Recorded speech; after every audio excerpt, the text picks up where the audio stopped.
How is occupational therapy different than physical therapy? Physical therapy, as most people know, is dealing with the biomechanics, strength, endurance, flexibility of people's bodies to help them move forward and accomplish their physical needs.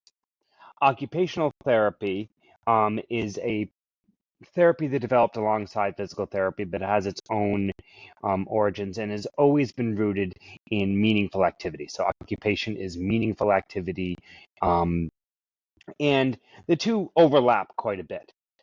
Conventionally speaking, occupational therapists in most outpatient rehab therapy clinics focus from the fingertip to the elbow.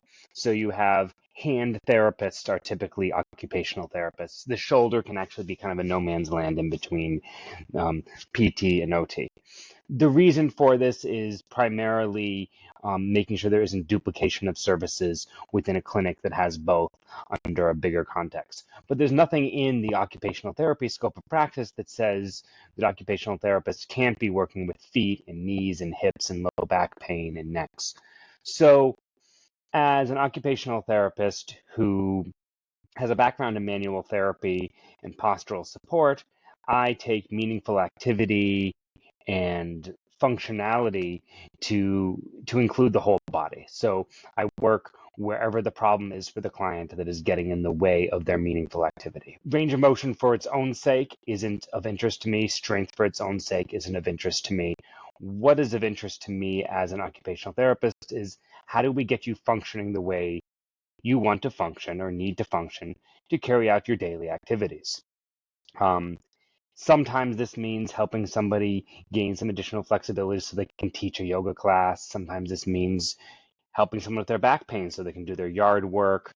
And that is the focus of occupational therapy is always comes back to what is meaningful activity for you and how do we get you there.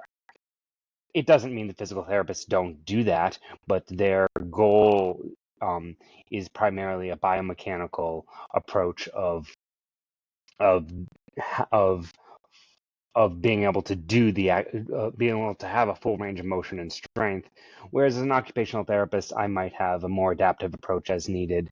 How do we get around physical restraints that we might have, or how do we work through them and develop your range of motion, similar to physical therapists?